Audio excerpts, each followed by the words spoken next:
तो how is it going? कैसे हैं सब लोग? क्या हाल चाल है सबके? प्रीलिम्स का पेपर तो देख ही लिया होगा। आई होप सब लोगों ने एनालिसिस भी देख लिया होगा, मैंने डाला हुआ था यूट्यूब पे।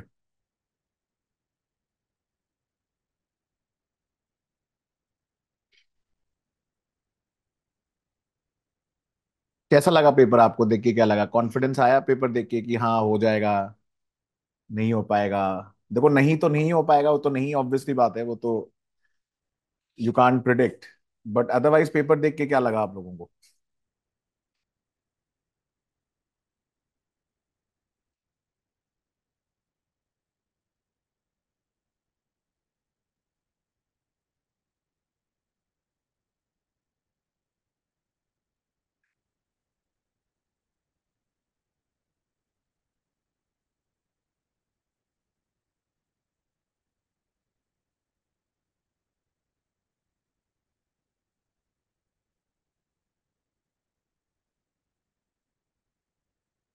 Paper was easy, better than last year. Okay, चलिए, अच्छी चीज है ये तो। इजी अगर आपको लगा, क्यों? Because polity was easy, rumali. Exam clear किया जा सकता है in first attempt, this is the spirit, very good. ये तो डेफिनेटली है कि भाई फर्स्ट अटेम्प्ट में क्लियर किया जा सकता है, ये तो this is not denying the fact that it's absolutely true. और क्या लगा आपको पेपर देख के?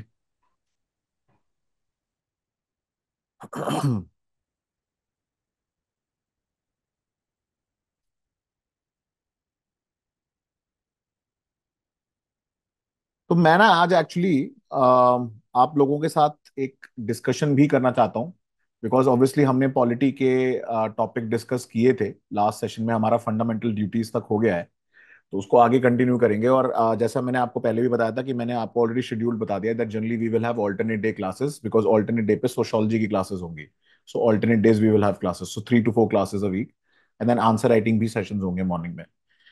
सो एक्चुअली आज ना, मतलब वैसे तो देखो यूट्यूब सेशंस में हमने डिस्कस किया हुआ है, but I wanted to discuss today to give you a very objective reality of the prelims paper, कि कैसा है, क्या था, और कितने क्वेश्चन हमको लगता है कि हम कर सकते थे और नहीं कर सकते थे। एंड ये मैं अपने पर्सपेक्टिव से नहीं बता रहा हूँ, ऑब्वियसली एज अ टीचर तो मुझे तो इजी ही लगेगा बहुत कुछ, बट कुछ क्वेश्चन मुझे भी बड़े डिफिकल्ट लगे। And but as an aspirant के पर्सपेक्टिव से अगर मैं आपको बताऊं अबाउट द पेपर, ठीक है, तो ये जानना, ये असेसमेंट करना बहुत जरूरी है कि where do we stand, and what needs to be done, and how the effort should be. तो आई थिंक देखो, आपने भी 50 एनालिसिस देख लिए होंगे यूट्यूब पे, बहुत सारे, ठीक है, सब जगह के देख लिए होंगे। कोई बता रहा है ये ऐसा था, कोई बता रहा है वो ऐसा था।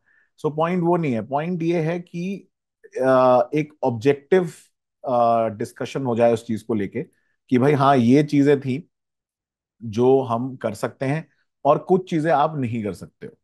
ठीक है, आप कितना भी पढ़ लो लेकिन आप वो शायद नहीं कर पाओगे। जैसे कि हिस्ट्री के क्वेश्चंस हैं, जो मैं हमेशा बोलता रहता हूँ आपको, जीप स्ट्रैटेजी, जीप स्ट्रैटेजी। तो आई थिंक अब आप लोग को समझ में आया होगा जीप स्ट्रैटेजी के बारे में कि क्यों इंपॉर्टेंट है। जब मैं गला फाड़ फाड़ के बोलता रहता था जीप पढ़ लो, जीप पढ़ लो, हिस्ट्री से कुछ नहीं होगा। ठीक है, मतलब देखो, हिस्ट्री के अगर क्वेश्चन ज्यादा आ भी जाते फॉर दैट मैटर, तो क्या हो जाता फर्क? तब भी 5-6 ही कर पाते। ठीक है, मॉडर्न हिस्ट्री के ऑलमोस्ट क्वेश्चन एग्जॉस्ट हो चुके हैं एग्जामिनर के पास, उसको भी लगा यार क्या वही पूछते रहते हैं बार बार, कुछ चलो अलग पूछते हैं। एंशियंट इंडिया से कुछ कुछ पूछा तो वो डिफिकल्ट इतना पूछ लेते हैं कि भाई वो पता नहीं क्या कहाँ से पढ़ोगे। तो return on investment of the effort is very less, है ना? तो वही चीजों पे बारे में मेरे को आज डिस्कस करना है कि हम इस मंथ पूरा पॉलिटी खत्म करेंगे, polity and governance. Then next month में हम लोग इकोनॉमी उठाएंगे, क्योंकि बजट आ जाएगा नया। आपको मैंने बताया था नया बजट आने वाला है। अब नई गवर्नमेंट बन गई है तो बजट दोबारा आएगा फुल फ्लेजेड। तो वो हम पिकअप करेंगे, then progressively we will take other subjects. Also what I have done is कि आपके लिए, आपके फाउंडेशन बैचेस में सी सैट की एक फैकल्टी आएगी जो काफी एक्सपर्ट फैकल्टी, जो आपको सी सैट कराएगी। आई एम ऑल्सो, हिस्ट्री के लिए भी मैंने एक फैकल्टी, बहुत ही प्रोमिनेंट फैकल्टी है, उनको मैंने इनवाइट किया है आप लोगों के सेशंस लेने के लिए। तो हिस्ट्री वो करवा देंगे आपका, ancient, medieval, modern. CSAT हो जाएगा। I will be taking up your polity, geography, IR, disaster management. ठीक है, ये सारी चीजें जो हैं, इंटरनल सिक्योरिटी जो मेरा कोर एरिया है, GS2 एंड GS1 का, history will be taken up by that faculty. Economy का भी कुछ पोर्शन मैं लूंगा, इकोनॉमी का I will give it to some other faculty to take and discuss. तो आपका ना प्रॉपरली एक सॉर्टेड रहेगा पूरा प्रोग्राम जो है, so you don't really have to worry about it.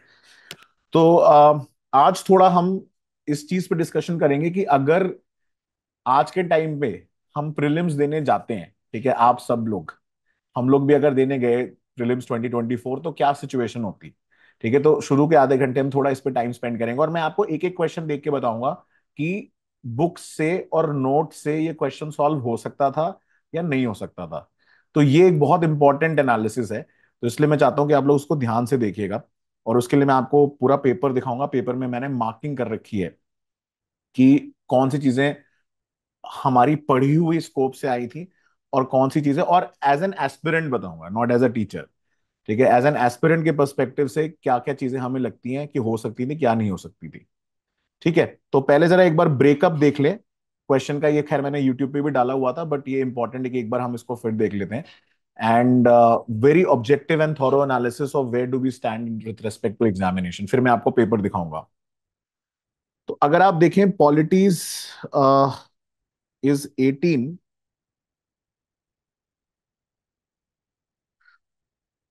ठीक है, मैं जीप को पहले हाईलाइट कर रहा हूं कि देखो डोमिनेंस किन किन सब्जेक्ट का है।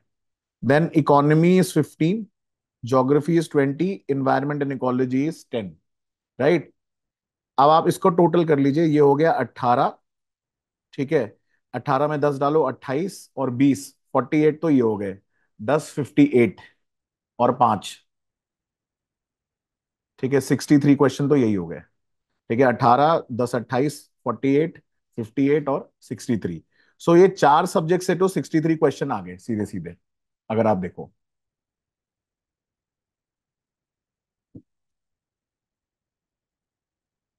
ग्रीष्मा, आपके लिए तो और भी इंपॉर्टेंट है ये assessment. You should be here. That is why so you should understand कि क्या चीजें मैनेज हो सकती थी, क्या नहीं हो सकती थी मैनेज। आपके लिए तो और भी इंपॉर्टेंट है।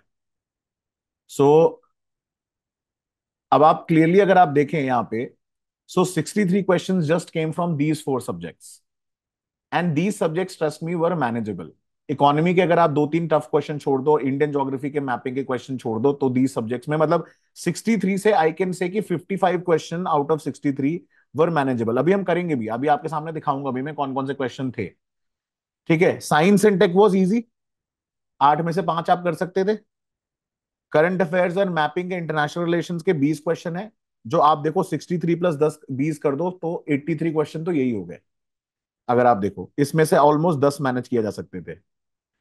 तो अगर मैं एक बहुत ही ज्यादा एवरेज फिगर भी लूं, कंसिडरिंग एग्जाम प्रेशर सिचुएशन, तो out of these 100 question, attempting 80 would not have been difficult.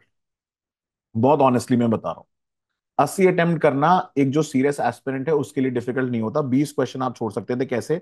History आप छोड़ सकते थे 5-6 मान लो, इकोनॉमी के आप 2-3 छोड़ सकते थे, 3-4 छोड़ सकते थे, इन्वायरमेंट इकोलॉजी के 1-2 छोड़ सकते थे जो थोड़े ट्रिकी थे, एंड कुछ कुछ आप करंट अफेयर्स के, एंड कुछ कुछ जो आप जो है you could have left off maybe science and tech. तो ले दे के out of 100 20 question you would have left, 80 आप फिर भी अटेम्प्ट कर सकते थे। अब जिन्होंने 80 से अटेम्प्ट किया है वही लोग आप देखोगे उस कट ऑफ की रेंज में फंस रहे हैं जो 82 से 88 के बीच में आ रही है लगभग। और रीजन कट ऑफ बढ़ने का इसलिए भी है because paper was considerably easy compare to last year. But paper बहुत इजी इसलिए नहीं है क्योंकि क्वेश्चन डायरेक्ट है बट ऑप्शंस इनडायरेक्ट है। ठीक है, लग रहा है देखने में सबको ही लगता है पेपर इजी है घर पे आने के बाद, बट जब आप एग्जाम में सॉल्व करते हो पेपर इतना इजी नहीं था। ठीक है, अब मैं आपको एक एक क्वेश्चन के साथ बताऊंगा आपके प्रेजेंट सिनेरियो में कि आज आपने जितना पढ़ रखा है और आप आगे जितना पढ़ोगे, अगर मान लो कि आप इस बार का प्रीलिम्स दे रहे होते तो आपकी क्या सिचुएशन होती, उसके बारे में मैं आपको दिखाता हूं, रुको। ठीक है, सो मैं आपको यहां पे मार्क करता चला जाऊंगा कि कौन से क्वेश्चन हम कर सकते थे बेस्ड ऑन आवर नॉलेज और कौन से हम नहीं कर सकते थे। तो जो हम कर सकते थे मैं उसको ग्रीन से मार्क करूंगा, सब्जेक्ट वाइज मार्क कर देता हूं। ठीक है, और उसको हम नोट करते हुए चलेंगे, और कौन से हम नहीं कर सकते थे।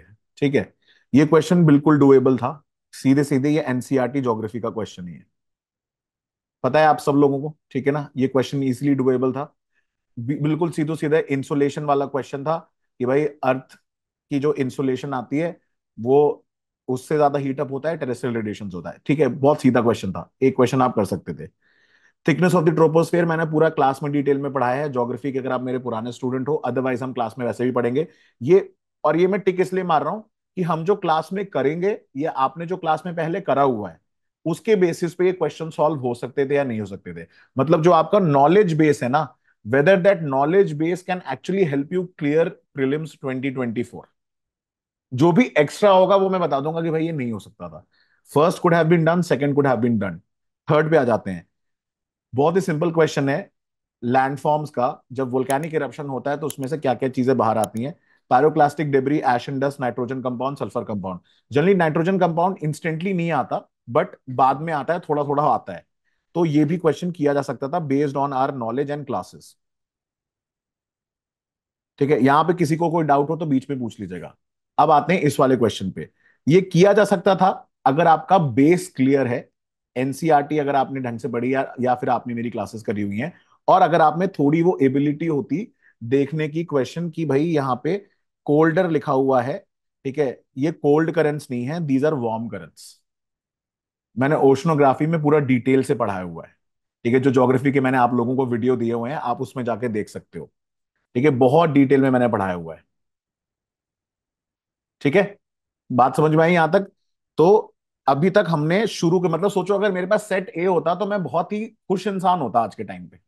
अगर मेरे पास सेट ए होता इस समय, I would have been the happiest candidate to be honest. सारी जो वो चीजें हैं जो मैंने पढ़ी हुई हैं अभी तक हो जाती। अब आते हैं अगले वाले पे। Which of the following countries are well known as the two largest cocoa producers? ये भी किया जा सकता था, क्योंकि जब हम वर्ल्ड ज्योग्राफी पढ़ेंगे, आप क्लाइमेट वाला टॉपिक पढ़ोगे, तो आपको याद होगा हम जब क्लाइमेट वाला टॉपिक करते हैं तो वहां पे हम वेजिटेशन भी पढ़ते हैं, वहां की इकोनॉमिक एक्टिविटी भी पढ़ते हैं, जो कि जीसी लियोंग में भी दिया हुआ है, और हम क्लास में भी कवर करते हैं, और उसमें हम बहुत डिटेल में कवर करेंगे। जब सूडान टाइप ऑफ क्लाइमेट और अफ्रीका में हम जाएंगे उसके आगे, तो वहां पे देखेंगे कि ये दो कंट्रीज ऐसी हैं, Ivory Coast, Cote d'Ivoire and Ghana. They are the world's largest producer of cocoa. और मैंने ये भी बताया हुआ है क्लास में कि इनके पास लार्जेस्ट प्रोडक्शन ऑफ कोको होने के बावजूद चॉकलेट नहीं बनती, यहाँ कॉफी नहीं बनती। ठीक है, उसका रीजन ये है क्योंकि इनके पास मिल्क रिसोर्सेज नहीं है। ठीक है, so that is why they export it to countries in Europe, जो मिल्क जहां पे सबसे ज्यादा प्रोडक्शन होता है वहां पे ये यूज करते हैं इसको, and they make chocolate and other products. तो अभी तक के शुरू के 5 क्वेश्चन हमारे हो सकते हैं इजीली, यस और नो बताइए।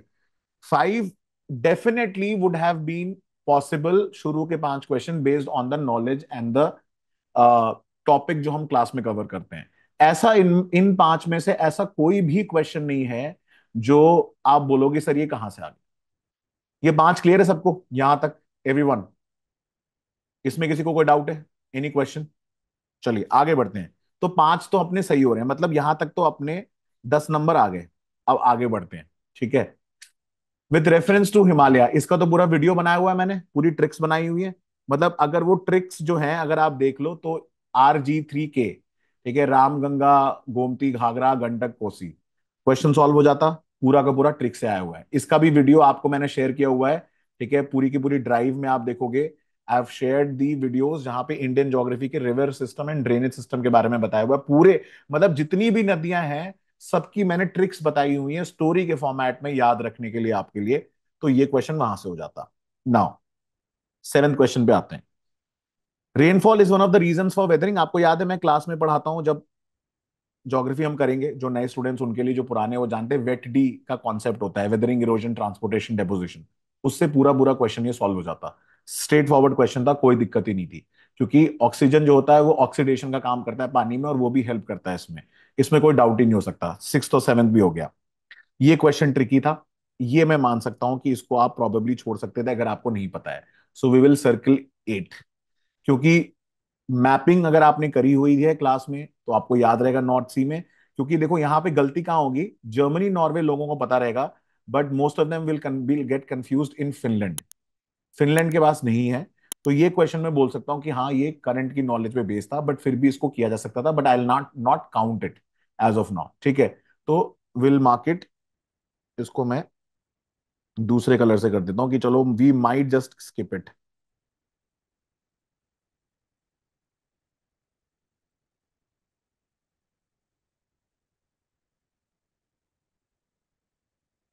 ठीक है, माइट स्किप कर सकते थे क्योंकि हमें अभी हमारे पास नॉलेज नहीं इतनी, और थी भी थी तो हम कंफ्यूज हो सकते थे इस चीज को लेके।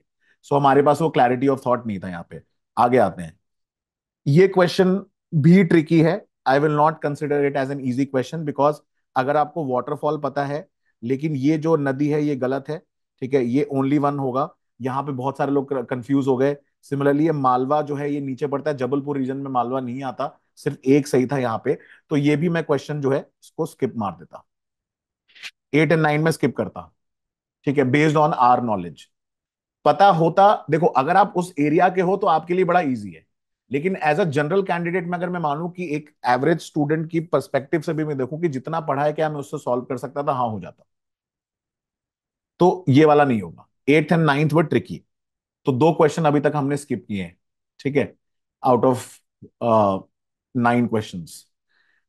अब आते हैं 10th पे। 10th बहुत इजी था, सीधा सीधा क्वेश्चन है। वॉस्गेस, ठीक है, यूरोप, ब्लॉक माउंटेन्स हैं, एल्प्स जो हैं, एपलेचियन फोल्ड माउंटेन्स हैं, साउथ अमेरिका में एंडीज फोल्ड माउंटेन्स है, ये बिल्कुल हो सकता था। This was a fairly straight forward question.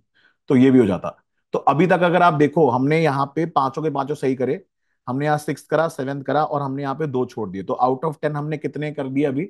We have been able to do 8। Sorted है। 2 वी हैव लेफ्ट। ठीक है, हमने स्किप कर दिया है। तो इसका हम ना स्कोर का ट्रैक रिकॉर्ड लेके चलेंगे बेस्ड ऑन आर नॉलेज। 2 अभी के लिए मैं स्किप कर रहा हूं। अभी के लिए मेरे 8 तो सही हो रहे हैं, 16 नंबर मेरे यहां से आ रहे हैं। ठीक है, आगे बढ़ते हैं। ये मुझे नहीं पता है। ठीक है, आई कैन नॉट से फॉर श्योर कि मुझे ये आता है, क्योंकि ये पूरा का पूरा बेस्ड है on fact. So I will skip it. 11। 12th वाला बहुत ही इजी क्वेश्चन है, सीधे सीधे वाटर वेपर के लिए है। It is a gas that amount of which decreases with altitude, percentage is maximum in the poles. Poles पे क्यों होगी? पोल्स पे तो इवेपोरेशन सबसे कम है। तो ये सीधे सीधे 12th मेरा सही था। नाउ 13th वाला ट्रिकी है थोड़ा, but this is a British type of climate. ठीक है, अगर आप क्लाइमेटोलॉजी की क्लास करोगे जहां पे हम जितने भी रीजन वाइज हम पढ़ते हैं, ठीक है, what are the different areas जहां पे क्लाइमेटिक कंडीशंस होती हैं, जो हम लोग वर्ल्ड क्लाइमेट पढ़ते हैं, उससे ही सॉल्व हो सकता था। तो 13 कुड हैव बीन डन। देखो अभी मैं इसमें ऑफ कोर्स ये काउंट नहीं कर रहा हूं कि प्रेशर में आपने जल्दबाजी में गलत कर दिया, that is a silly mistake. Silly mistake तो आते हुए क्वेश्चन में भी हो सकती है। आपको बताऊं, एक क्वेश्चन, एक सिली मिस्टेक में आपको बताऊं, आप हंसते हंसते पागल हो जाओगे। एक स्टूडेंट मुझे मैसेज करके ये बोलता है, सर आर्टिकल 21 वाला जो क्वेश्चन आया था प्रीलिम्स में, मुझे पता ही नहीं था कि एग्जाम में क्वेश्चन आया है। सोचो, सिटर क्वेश्चन, डायरेक्ट 2 मार्क्स आ रहे हैं किसी के। वो बंदा मुझे ये बोल रहा है कि सर जब मैं आपका एनालिसिस देख रहा था तब मुझे याद आया कि अरे ये तो क्वेश्चन भी था एग्जाम में, मैंने तो छोड़ दिया। प्रेशर देख रहे हो, प्रेशर क्या क्या करवा सकता है आपसे। So imagine a student saying to me कि सर ये आर्टिकल 21 वाला क्वेश्चन ही नहीं करके आया हूं मैं एग्जाम में। तो ये मैं अभी काउंट नहीं कर रहा हूं। मैं अगेन जैसा मैं बता रहा हूं, I am counting the fact that आपका एक ठीक ठाक लेवल का प्रिपरेशन है, और बेस्ड ऑन दैट प्रिपरेशन आप कितने क्वेश्चन कर सकते थे। 14th is fairly easy, direct from the class. Coriolis force क्या होती है? जितने ज्यादा स्पीड से जाओगे उतनी ज्यादा तेजी से ये बढ़ेगी, और मैक्सिमम होती है at poles and absent at equator. 21 जून स्ट्रेट फॉरवर्ड क्वेश्चन है, बार बार 21 जून के ऊपर सवाल आता रहता है, स्ट्रेट फॉरवर्ड क्वेश्चन ये हो सकता था। ठीक है, 16 पे आते हैं। One of the region of the world largest tropical peatland, 50-50 है ये, क्योंकि बहुत सारे लोग अमेजोन बेसिन को लेते हैं। अमेजोन वैसे है is one of the largest areas जहां से अगर आप देखोगे कि डिस्ट्रक्शन और न्यूज में था, बट ये बहुत ज्यादा न्यूज में था because of democratic Republic of Congo, DRC, और पीटलैंड का जो है आया भी था न्यूज में। तो आई वुड स्टिल से कि मैं 16th कर लेता बेस्ड ऑन माई नॉलेज, क्योंकि ये न्यूज में था। ये न्यूज में था, हम इसको कर सकते थे। तो अभी हम देखते हैं हमारे यहाँ पे कितने हो गए, 1, 2, 3, 4, 5, और हमने यहाँ पे कितने कर लिए थे? हमने 8 कर लिए थे। ठीक है, so out of 16 questions the current status is,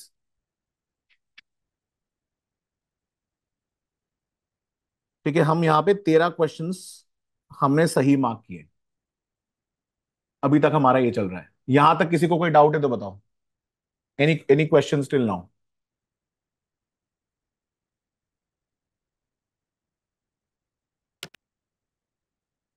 यहां पे किसी को कोई सवाल है? यहां तक समझ में आया? अभी तक किसी को लगा कि बहुत ज्यादा डिफिकल्ट क्वेश्चन आए थे? तो आप देखो 16 में से 13 क्वेश्चन तो किए जा सकते थे। ठीक है, हमने एक ये छोड़ा डोनियो पोलो वाला, फिनलैंड वाला छोड़ दिया, और मैंने एक मैपिंग वाला, नहीं एक और छोड़ा था हमने ना, हाँ ये छोड़ा था, ठीक है। सही है कैलकुलेशन। एक ये छोड़ा, एक ये छोड़ा, और एक ये डोनियो पोलो वाला छोड़ा, ठीक है। यहां तक किसी को कोई डाउट है? Any question till now? 13 तो करे जा सकते थे based on the information and knowledge that we have. अब आगे बढ़ते हैं विथ रेफरेंस टू, अब आ गया साइंस एंड टेक। पर fluoro alkyl and per fluoro alkyl substances that are used in making many consumer products. अब क्वेश्चन आप देखना, ठीक है। जहां पे भी ये पर फ्लोरो यूज है, जैसे समझ लो प्लास्टिक का काम है ये, प्लास्टिक्स के ऊपर आ रहा है, और प्लास्टिक पोल्यूशन के ऊपर ये बहुत ज्यादा चीज न्यूज में थी। ये क्वेश्चन ऐसा नहीं है इसमें बहुत ज्यादा दिमाग लगाना पड़े। Again based on the available knowledge and information ये क्वेश्चन इजी था, ठीक है। अब खुद ही बोल रहा है ड्रिंकिंग वाटर फूड में प्लास्टिक मिलेगा ही मिलेगा, और प्लास्टिक आपको पता है नॉट इजीली डिग्रेडेबल है, और एक्सपोजर जो है इससे बायो एक्यूमुलेशन होता है। इन्वायरमेंट का बहुत simple concept, bioaccumulation. Fishes खाएंगी फिर ह्यूमंस खाएंगे तो उनमें बायो एक्यूमुलेट हो जाएगा। तो सीधे सीधे 1 2 3 बन रहा था, this was an easy question, 17 हो जाता। ये क्वेश्चन टफ है, ये मैं स्किप करूंगा। क्यों? क्योंकि मुझे नहीं पता भाई, ये कीड़े मकोड़े वाला हिसाब ना मेरे को समझ में नहीं आता। मैं बहुत ऑनेस्टली बता रहा हूं, मेरे को भी नहीं पता है। मुझे ये जरूर पता है कि भाई इनमें से कुछ कुछ पैरासाटॉइड हैं, बट मैं श्योरली नहीं बोल सकता बिकॉज यहाँ पे ओनली पेयर वाला क्वेश्चन है, मैं फंस जाऊंगा। तो मैं यहाँ पे तो गारंटी नहीं ले सकता था। अब आते हैं अगले पे। Following plants groundnut, horse gram and soybean. ये क्रॉप्स वाला टॉपिक जो हम पढ़ते हैं इंडियन ज्योग्राफी में, वहां से उठाए, ये इजी क्वेश्चन है, इसको मैं अटेम्प्ट करूंगा, ठीक है। So all the three, none नहीं है ये, ऑल द थ्री है। ये पी फैमिली को बिलोंग करता है, ये हम बहुत डिटेल में पढ़ते हैं। Now coming to 20th question, this was a controversial question, मुझे लगता है ये इस बार ड्रॉप होगा, मैं इसको स्किप करूंगा। क्यों? क्योंकि फ्लाइंग फॉक्स, पहली बात तो क्या है, आधे लोगों को पता ही नहीं होगा कि इट इज अ बैट। दो it was in news because ये केरला में नीपा वायरस की वजह से न्यूज में थी, दीज आर फ्रूट बैट्स। अब इसमें प्रॉब्लम यह है कि इसने जब क्वेश्चन पूछा है, ये कैटेगरी अमेंड हो चुकी है और अब ये वर्मिन नहीं है, बट 1972 वाले एक्ट में ये वर्मिन थी, तो अभी ये नहीं है। तो ये फंस गया है क्वेश्चन यहाँ पे, अब ये क्वेश्चन होगा ड्रॉप। अब इसमें यूपीएससी क्या करेगा, सबके 2 नंबर काट लेगा, ठीक है। तो ये मैं कर देता स्किप। अब देखते हैं हमारा करंट स्टैंडिंग क्या है। तो आउट ऑफ 20 क्वेश्चन, अब धीमे धीमे डिफिकल्टी बढ़ रही है, ठीक है। सो 20 क्वेश्चन में से हमने यहाँ पे 13 कर लिए, एक स्किप हो गया, 18 वाला, और 20 स्किप कर दिया, ठीक है। तो एक, दो, ठीक है। तो हमने यहाँ पे 18 क्वेश्चन, नहीं सॉरी कितने हैं, 15 हो गए ना।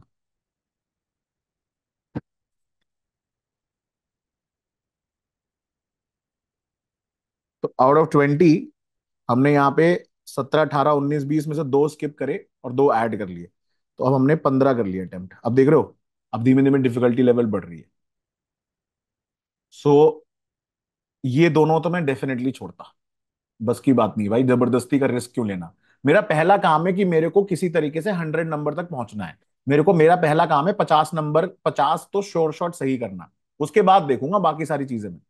मेरा पहला काम ये है, मैं सेकंड राउंड में ऐसे जाऊंगा, फर्स्ट राउंड मेरा ऐसे ही होगा। ये मैं आपको जो बता रहा हूँ, ये ट्रिक होती है प्रीलिम्स के पेपर सॉल्व करने की। This is my first round based on my knowledge and information, and again talking from the perspective of an aspirant. जब मैं सेकंड राउंड पे जाऊंगा तब मैं देखूंगा भाई कि मेरे को और कितने नंबर कम हो रहे हैं, उसके बाद से मैं आगे सोचूंगा इसको। सो अब यहां आते हैं, the organism cicada, frog hopper and pond skater, ठीक है। ये क्वेश्चन डिफिकल्ट है, क्योंककि ध्यान देना ऐसी चीजों के बारे में इतना इजी नहीं होता। अब पॉन्ड स्केटर ना बर्ड भी हो सकता है, जनरली दो लोग यहाँ पे, दो कंफ्यूजन होगा यहाँ पे, एक बर्ड्स के केस में होगा और एक इंसेक्ट के केस में। फिर भी ये क्वेश्चन है जो आप कह सकते हो कि ये अटेम्प्ट किया जा सकता था। मैं मान लेता हूं कि चलो ये क्वेश्चन जो है मेरा अटेम्प्ट करने, मैं ऐसे ही मान लेता हूँ रॉन्ग हो जाता है। तो मैं आपके हिंट बता देता हूँ। पॉन्ड स्केटर से पता चल रहा है कि कोई ऐसा जो पानी पे स्केट करे, और ऐसे बहुत सारे कीड़े होते हैं और बर्ड्स भी वैसे होती हैं जो लगती हैं कि स्केटर होती हैं, तो मेरे चांसेस यहाँ पे गलत होने के थोड़े ज्यादा थे, ठीक है। मैं जबरदस्ती मान ले रहा हूँ कि चलो भाई एक क्वेश्चन गलत हो गया यहाँ पे, ठीक है। मैंने अटेम्प्ट करा बट ये मेरा रॉन्ग होगा, ठीक है। मैंने अटेम्प्ट बढ़ा दिया यहाँ पे, तो मैंने यहाँ पे 16 अटेम्प्ट करे। मैं इसको ऐसे कर देता हूँ, रुको। 15 मैंने अटेम्प्ट करे, 21 में सही है, और मेरा एक यहाँ पे अभी रॉन्ग हो रहा है, ठीक है। आउट ऑफ 21 मान लेता हूँ मैं, चलो फॉर एग्जाम्पल मैंने अटेम्प्ट किया। अब आते हैं अगले पे। मिनी चुइंग गम्स, ठीक है, चुइंग गम का आपको पता है प्लास्टिक यूज होता ही होता है, तभी वो स्ट्रेच होता रहता है ऐसा, और जब भी डिग्रेडेबल नहीं होता। इजी क्वेश्चन था, स्ट्रेट फॉरवर्ड था, मैं अटेम्प्ट करता। अगले बार जाते हैं, मेरे को बिल्कुल नहीं आता, मैं स्किप मारूंगा, ये मेरे को आता ही नहीं है भाई, मैं अटेम्प्ट ही नहीं करूंगा ये। मेरे को नहीं पता ये स्पीशीज कौन है, दो ये न्यूज में था बट मुझे नहीं पता, आई विल स्किप इट। ठीक है, वो अलग चीजें हैं, मतलब ये पढ़ने के बाद भी शायद मुझे नहीं याद रहता। दो, हाँ, मैं इंद्री एल्क एल्क मुझे पता था, बाकी मुझे इंद्री और बोनोबो नहीं पता था कि कहाँ के रहना है। एल्क वाला मैं फिर भी कर सकता था, बट मुझे बाकी दोनों नहीं पता थे, तो मैं यहाँ पे बेस्ड ऑन माई इंफॉर्मेशन मैं इसको स्किप मारूंगा। अगले पे आते हैं, वर्ल्ड टॉयलेट ऑर्गेनाइजेशन। पहले मेरे को देख के क्वेश्चन डिफिकल्ट लग रहा है, ठीक है, मेरे को लग रहा है डिफिकल्ट क्वेश्चन ही है, बट जब मैं इसको ध्यान से पढ़ूंगा तो मैं, अब देखो होती, अब इसको कहते हैं हम कैसे इंफॉर्मेशन अपनी नॉलेज को यूज करते हैं एग्जामिनेशन में, ठीक है, how do we actually use it. अब आप मेरे को बात बताओ, अगर आपने इतने साल भर पढ़ा है बहुत डिटेल में, क्या आपको नहीं लगता कि अगर ये यूएन की बॉडी होती तो आपको पता होता? ऐसी कौन सी यूएन बॉडी, आपने इतने डिटेल में डेप्थ में पढ़ा लेकिन आप तक आज तक आपने नाम नहीं सुना कि भाई वर्ल्ड टॉयलेट ऑर्गेनाइजेशन कोई यूएन की बॉडी है? तो मैं इसको डेफिनेटली नहीं मार्क करता कि भाई ये तो नहीं है। सेकेंड वाला स्टेटमेंट स्ट्रेट फॉरवर्ड लग रहा है। थर्ड वाला स्टेटमेंट का लॉजिक देखो आप, ये बोल रहा है भाई main focus of its function is to grant fund to least develop countries and developing countries to achieve the status of open defecation. भाई अगर ऐसा होता तो प्रधानमंत्री जी स्वच्छ भारत मिशन क्यों लॉन्च करते इंडिया में? हम तो लीज डेवलप कंट्रीज में ही आते थे, डेवलपिंग कंट्रीज में ही आते थे पहले। तो अगर ऐसा होता तो प्रधानमंत्री जी को इसके ऊपर क्या ही जरूरत थी, हमें फंड मिल रहे होते, फिर हम ODF ODF plus plus fund जो है हमें क्यों मिलता स्वच्छ भारत मिशन के लिए? तो भाई जी ये मुझे 100% पता है कि भाई ये थर्ड नहीं कराता, और अगर मुझे फर्स्ट में डाउट है तो मैं थर्ड फिर भी हटा देता, और जैसे ही मैं थर्ड हटाऊंगा ये गया, बचा one and to only.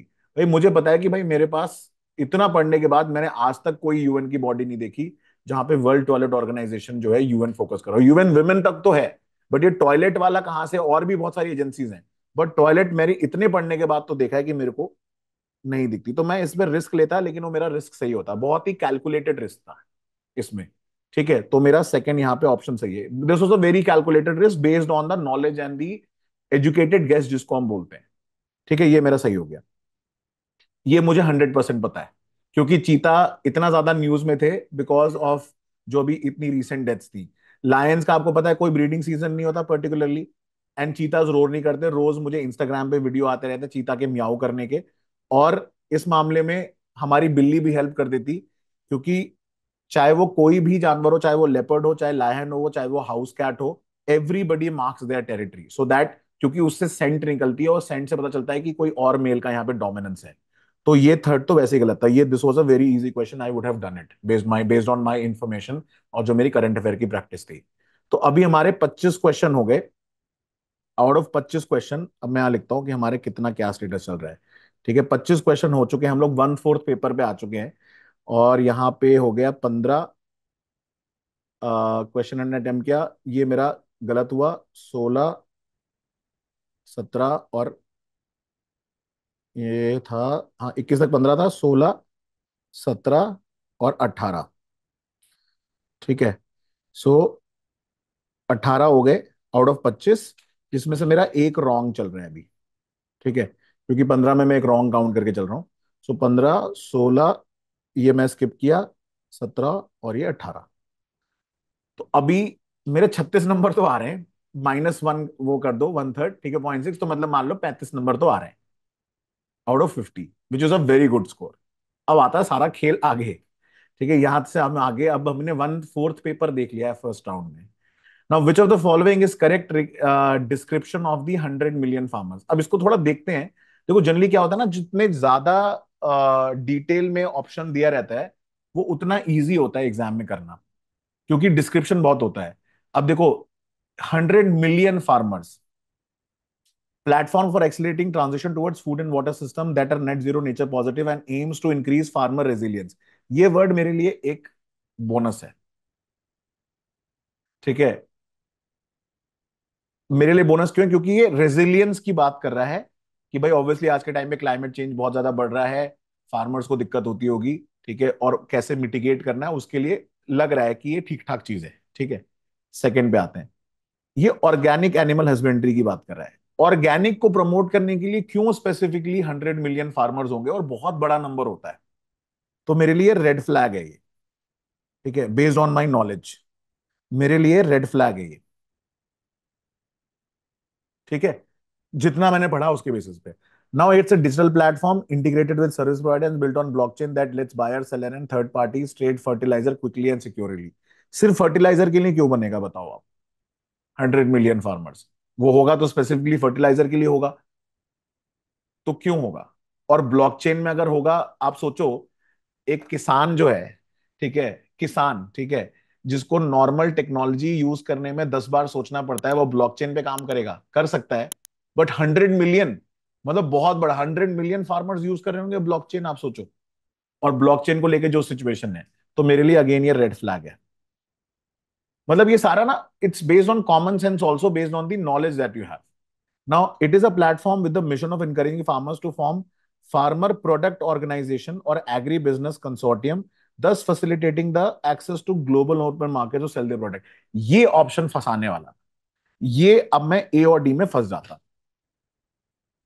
But मैं दोबारा अगर देखूंगा, ठीक है, encouraging the farmers to form for a farmer product organization, farmer producer organisation भी होती है, प्रोडक्ट ऑर्गेनाइजेशन भी आप बोल सकते हो, या agribusiness consortium facilitating access to global और open markets to sell their product.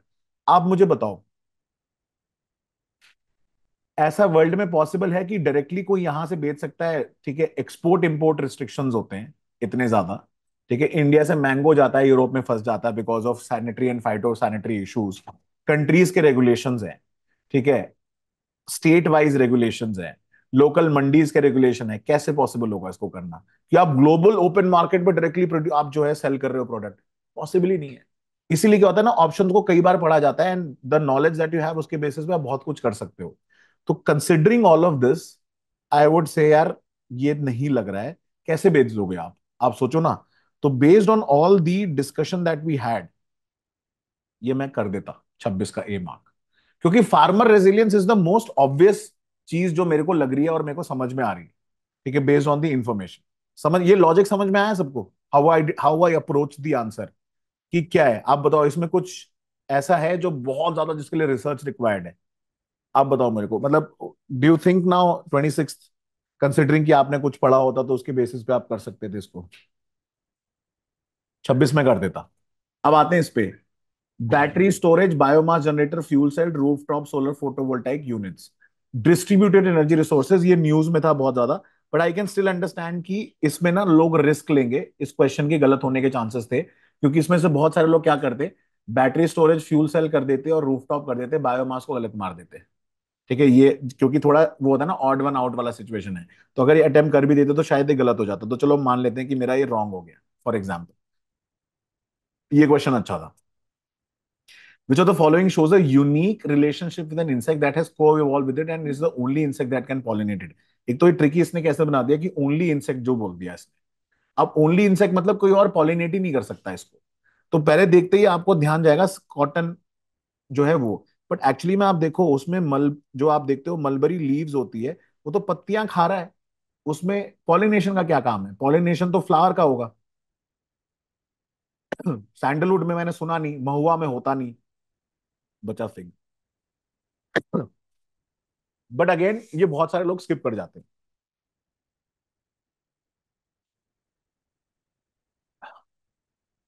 ठीक है, तो मैं मान लेता हूं कि मैं इसको स्किप कर रहा हूं। चलो मैं कह देता हूं मैं स्किप कर रहा हूं, इसको भी स्किप कर रहा हूं, और ये मेरा रॉन्ग हो गया एक। अब इस पे आते हैं, कैश्यू, पपाया, रेड सैंडर, इनमें से कौन सा जो है नेटिव टू इंडिया है? ये मुझे 100% पता है। पता कैसे है? रेड सैंडर्स पीवाईक्यू में बहुत बार पूछा जा चुका है। ये 2016 में भी आया था, और रेड सैंडर्स नेटिव है इंडिया का, तो मुझे 100% पता है रेड सैंडर है। कैश्यू का मुझे पता है कि भाई ये कहीं से तो आया था, क्योंकि ये नट है, इंडिया में नट जो है बहुत कम है जो रेयर है और इंडिजिनस है। और पपाया तो 100% मुझे पता है कि बाहर से आया है। ये आप हिस्ट्री में पढ़ोगे, ठीक है, ये पपाया का हिस्ट्री आप पढ़ोगे, आपको मिल जाएगा कहीं ना कहीं रेफरेंस इसका।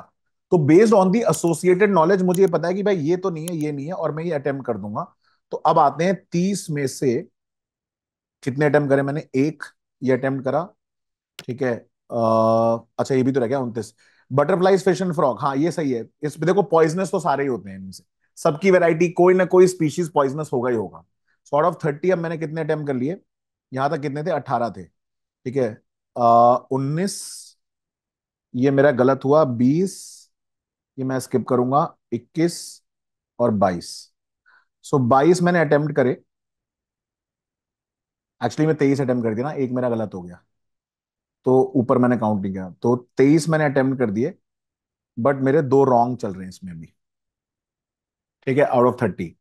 अब आप देखो, 30 में से मैंने 23 अटेम्प्ट कर दिए हैं अभी तक, जिसमें से मेरे दो रॉन्ग चल रहे हैं। ठीक है, अब आगे बढ़ते हैं। Radio isotope thermo electric generator, consider the following statements. ठीक है, these are miniature fission reactors. I will say it is not an easy question. ठीक है, क्योंकि radio isotope thermo electric generator, isotopes में जनरली लोग सोचते हैं कि भाई fission reactor and fusion reactor दोनों हो सकता है। ठीक है, use for powering on board, तो मैं मान लेता हूं, चलो इसको मैं स्किप करता हूं। मतलब हम डिटेल में हम आंसर की डिस्कस नहीं कर रहे हैं, मैं बस अभी बता रहा हूँ कि क्वेश्चन में हम क्या कर सकते थे। मैं स्किप मारता इसको। ठीक है, अब आते हैं जायंट स्टार्स, ये इजी क्वेश्चन है। This is an easy question, I would have attempted it. Red डॉफ, giant, red giant, ठीक है, न्यूट्रॉन स्टार, ये सब हम ज्योग्राफी में पहले ही चैप्टर में पढ़ लेते हैं, क्योंकि जिसका न्यूक्लियर फ्यूल कम होता है बेसिकली उसके बेसिस पे ये क्वेश्चन दिया हुआ है, तो ये मैं डेफिनेटली अटेम्प्ट करता, ये मैं स्किप करता। Which of the following is synthesise human body that dilates blood vessel, ये बहुत बार न्यूज में आया था, नाइट्रिक ऑक्साइड वाला। ठीक है, तो मैं इसको अटेम्प्ट करता 33 को। ये भी मैं अटेम्प्ट करता, क्योंकि मैंने आज तक कोई टेक्नोलॉजी नहीं देखी जो नारकोटिक्स आइडेंटिफाई कर ले। हाँ, प्लेन्स को आइडेंटिफाई किया जा सकता है रेडार से, जो नारकोटिक्स ट्रैफिकिंग में यूज होता है, बट इंसानों को कैसे कर सकते हो? ठीक है, इसमें लिखा हुआ आइडेंटिफिकेशन ऑफ पैसेंजर्स, इसके लिए रेडार की जरूरत नहीं है, एक्सरे मशीन होती हैं उसके लिए। रेडार की टेक्नोलॉजी इस पे काम नहीं करती है। आप बारिश के लिए यूज करते हो, डॉपलर रेडार्स होते हैं, माइग्रेशन ऑफ एनिमल्स के लिए आप यूज करते हो। ठीक है, बट ये आप पैसेंजर से नारकोटिक्स आइडेंटिफाई करने का तो नहीं मैंने सुना आज तक। तो मैं ये कर लेता बेस्ड ऑन माई नॉलेज, ये हो जाता मेरा। और ये बिल्कुल हो जाता, ये भी न्यूज में था, रफेल रफेल बार बार आ रहा था। रफेल, मिग 29, तेजस मार्क 1, कोई भी इसमें से फिफ्थ जनरेशन नहीं है। F-22, F-35, lightning Raptor, JF-10 China का, ये फिफ्थ जनरेशन एयरक्राफ्ट है। सो आउट ऑफ 35 अब मैंने कितने अटेम्प्ट कर लिए, यहाँ पे 23 थे। ठीक है, 24, 25, 26, 27। ठीक है, 27 एंड टू रॉन्ग चल रहे हैं मेरे। ये मैं आपको अगेन एज ए टीचर नहीं बता रहा हूँ। ठीक है, एक दो क्वेश्चन आप एज ए टीचर अगेन फिर भी हो सकते हो कि यार सर कर देते, हम लोगों को तो डिफिकल्टी होगी। नहीं, मैं आपको एज एन एस्पिरेंट लेवल पे बता रहा हूँ फर्स्ट राउंड में क्या चल रहा है मेरा। अब आते हैं अगले क्वेश्चन पे। In which of the following are hydrogels use. ठीक है, हाइड्रो मतलब वाटर है, जेल है, बहुत सिंपल सी चीज है। अब ऑब्वियसली पानी बेस्ड है, वाटर बेस्ड जेल है, तो यार ड्रग डिलीवरी में तो यूज हो ही सकता है। ठीक है, और जेल सिस्टम में कूलिंग के लिए यूज होगा, तो एयर कंडीशनिंग में भी यूज हो सकता है। और लुब्रिकेंट है। ठीक है, जेल थोड़ा स्लिपरी होता है, तो लुब्रिकेंट में भी हो सकता है। तो इसमें ऐसा कोई नॉट सो ऑब्वियस ऑप्शन तो नहीं लग रहा है मुझे, तो मैं ये अटेम्प्ट करूंगा। अगला बोल रहा है इसमें से कौन सा जो है एग्जॉस्ट पाइप से fuel cell electric vehicle, fuel cell में आपको पता है पानी ही निकलता है। इजी क्वेश्चन, एनसीईआरटी का क्वेश्चन है ये। ठीक है, पानी निकलता है इससे। हो गया, अब आगे आते हैं। Pumped storage hydro power, hydro power है, इलेक्ट्रिसिटी के लिए यूज होगा। पंप्ड स्टोरेज मतलब आपने स्टोर करके रखा हुआ है, जब आपको जरूरत पड़ेगी आप पंप करोगे, फिर उससे इलेक्ट्रिसिटी प्रोड्यूस करोगे। ठीक है, हाइड्रो पावर अपने आप में लिखा हुआ है। तो इनमें से आप बताओ, जब हाइड्रो पावर लिखा हुआ है, कोई ऐसा है जिसमें एनर्जी मेंशन्ड है? इससे ज्यादा इजी तो क्वेश्चन हो ही नहीं सकता। अगर ये भी अगर गलत करके आ रहे हो तो आप क्या कर रहे हो? हाइड्रो पावर मतलब इलेक्ट्रिसिटी, एनर्जी का एक ही ऑप्शन दिया हुआ है, क्यों नहीं अटेम्प्ट करोगे यार आप इसको? डेफिनेटली अटेम्प्ट करोगे, 38 भी आप अटेम्प्ट करोगे। मेम्ब्रेन बायोरिएक्टर्स पे आते हैं। ऑस्मोसिस होता है, ठीक है, आप पढ़ते हो मेम्ब्रेन। ठीक है, वैक्सीन्स में भी यूज होता है। ठीक है, ऑस्मोसिस होता है, जनरली वेस्ट वाटर में यूज होता है, बट मैं फिर भी बोलूंगा कि यहाँ पे ना लोग गलत कर सकते थे। मैं चलो इसको ये मान लेता हूँ कि मैं इसको स्किप कर देता, for example I will skip it, just for reference एक, क्योंकि ये दोनों में कहीं ना कहीं यूज होता है, but majorly it is use in sewage treatment plant. Membrane bioreactors, ठीक है, तो वो आपके वेस्ट वाटर ट्रीटमेंट में, सिवेज ट्रीटमेंट प्लांट में यूज होता है। मैं मान लेता हूँ, मैं स्किप करूंगा। ठीक है, अब आते हैं कोलैटरल बोरोइंग एंड लेंडिंग। आपको पता है borrowing and lending banking system से रिलेटेड है। इसमें से bond market, forex market, stock market relevant ही नहीं है, सीधा स्ट्रेट फॉरवर्ड क्वेश्चन नहीं है कि। और कोलैटरल मतलब कुछ आप गिरवी रखते हो, तो बैंक्स रखते हैं बेसिकली। तो ये सीधा क्वेश्चन है, 40th में अटेम्प्ट करूंगा। अगले पे आते हैं टोटल फर्टिलिटी रेट, बार बार आया है। न्यूज में क्यों? क्योंकि इंडिया का टीएफआर जो है बहुत कम आ गया है देन द रिप्लेसमेंट रेट। तो ये बेसिकली वो होता है, ये हमने बहुत बार पढ़ा हुआ इजी क्वेश्चन है कि एक एवरेज महिला अपने जो चाइल्ड बियरिंग हो होती है उसमें कितने बच्चे पैदा करती है। तो 2.1 रिप्लेसमेंट रेट है इंडिया का, नीचे आ चुका है। इजी क्वेश्चन है। अगले पे आते हैं। इंडिया में non banking financial companies can access the liquidity adjustment facility window of Reserve Bank of India. ठीक है, ये हम लोग बार बार पढ़ते हैं क्लास में, करंट अफेयर्स में भी आता है कि जी सेक्स कौन कर सकता है इन्वेस्ट। रिसेंटली चेंजेस हुए थे एनबीएफसी के नॉर्म्स में। तो it was a doable question, I can say it was a doable question. गलत सही की बात अलग है, मैं कहता हूं इसको अटेम्प्ट करते ही करते हम। ठीक है, तो now let's see out of 42 where do we stand. तो 27 यहां तक थे, 28, 29, 30, ठीक है, 31, 32, 33। सो यहाँ पे हमने 35 क्वेश्चन थे, ठीक है, 27, एक 36 किया, 28, 29, 30, 30, 31, 32 और 33। ठीक है, तो out of 42 we have attempted 33, जिसमें से हम लेके चल रहे हैं कितने, हमारे अभी तक दो रॉन्ग हुए हैं। ये हमारा स्कोर चल रहा है। ठीक है, अब हम कहां तक पहुंच गए? ऑलमोस्ट 64 मार्क्स के आसपास हम आ चुके हैं। अब आगे बढ़ते हैं। Now, in India, which of the following can trade in corporate bonds and government securities? Again, it is a question that has been taught multiple times. आप इकोनॉमी की क्लास में उठा के देखोगे, ये बहुत बार पढ़ाया गया है। ठीक है, this is a doable question. Easy question मैं मान लूंगा इसको, ये डिफिकल्ट क्वेश्चन नहीं है। इंश्योरेंस कंपनीज, ठीक है, pension funds, retail investor, easy question है। ये क्वेश्चन में शायद स्किप करता, आई वुड से। वैसे इनमें से कौन से फाइनेंशियल इंस्ट्रूमेंट्स में आते हैं? तो of course exchange traded fund आ रहा है, एक करेंसी स्वैप आ रहा है। मोटर व्हीकल्स जनरली नहीं आता है, बट मोटर व्हीकल्स के बेसिस पे लोन मिलता है। बट ये फाइनेंशियल इंस्ट्रूमेंट की कैटेगरी में नहीं आता। बट मैं मान लेता हूँ कि चलो यार, अभी मैं श्योर नहीं हूँ क्योंकि ये फर्स्ट राउंड है, तो मैं स्किप मार रहा हूँ अभी। नाउ दिस क्वेश्चन सीधे सीधे एनसीईआरटी से आया है। ठीक है, मैं इसको अटेम्प्ट करूंगा। I will attempt this. ठीक है, ये वाला क्वेश्चन मैं अटेम्प्ट करूंगा। एक्सप्लेनेशन हम डिस्कस करेंगे डिटेल में, primary secondary tertiary sector. Now इनमें से कौन सा जो है वो फीड स्टॉक के लिए यूज हो सकता है? Sustainable aviation. आपको पता है आजकल बायोमिथेनॉल, ठीक है, एनर्जी फ्रॉम वेस्ट, ये बहुत ज्यादा न्यूज में है। एग्रीकल्चरल से 100% होता है, कौन से निकलता ही निकलता है। वेस्ट वाटर से भी आप निकाल सकते हो फ्यूल, ठीक है, एंड वुड मिल वेस्ट से भी निकाल सकते हो।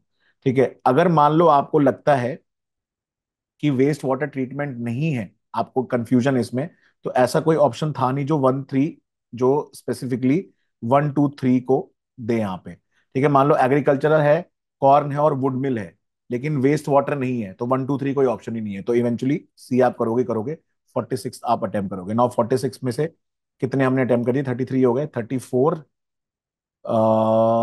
35 and 36। So with to wrong चल रहे हैं हमारे अभी। ठीक है, ये स्टेटस है। आगे बढ़ते हैं। 47th क्वेश्चन थोड़ा डिफिकल्ट था लोगों के लिए अगर उन्होंने एनसीईआरटी नहीं पढ़ी थी। मैं कह सकता हूं कि ये थोड़ा डाइसी था, मैं फर्स्ट इंस्टेंट में शायद इसको स्किप मार देता वैसे। क्यों? क्योंकि इसमें ना, मैं आपको बताता हूँ, इसमें से बहुत सारी कोचिंग इंस्टीट्यूशन ने गलत आंसर की दिए। ये जो पेट्रोल है ये वर्किंग कैपिटल है, ठीक है, yarn used by the weaver is different. एक सेकंड, मेरा बिल्ली ना बदमाशी कर रहा है।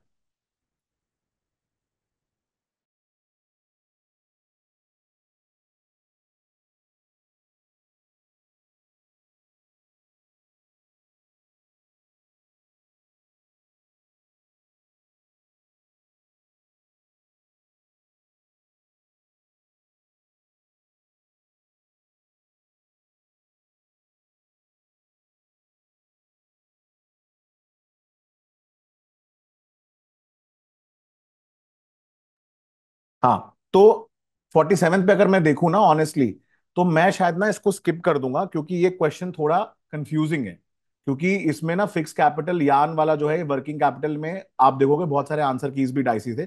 47 में स्किप मारूंगा। बहुत इजी क्वेश्चन है यार ये तो, मतलब मेटावर्स को लेके फेसबुक इतना ज्यादा था। 48 में डेफिनेटली अटेम्प्ट करता with reference to the rules impose by Reserve Bank of India foreign banks. हाँ, अब अगेन ये मैं अपने नॉलेज के बेसिस पे कैसे करूंगा, बैंकिंग के बेसिस पे कैसे। There is no minimum capital required for wholly owned bank subsidiaries in India. ऐसा कैसे हो सकता है कि आप बैंक खोल रहे हो और मिनिमम कैपिटल आरबीआई बोले ही ना आपको? ऐसा पॉसिबल है? आरबीआई जो पूरे के पूरे जो कस्टमर हैं, ठीक है, इन्वेस्टर्स, उनके उनके गुडविल के लिए काम करता है या उनके इंटरेस्ट के लिए काम करता है, ऐसा कैसे हो सकता है वो बोल देगा कि भाई आपको कोई वर्किंग कैपिटल ही नहीं चाहिए? आपको लगता है ऐसा आरबीआई करने देगा? पॉसिबल ही नहीं है, ऑप्शन ही हटा दो आप इसको। दूसरा बोल रहा है Holi own banking subsidies India at least 50% of the board should be Indian nationals. ये है, ठीक है, ये आप पढ़ते भी हो बैंकिंग में, तो ये क्वेश्चन आप अटेम्प्ट करते 49 वाला।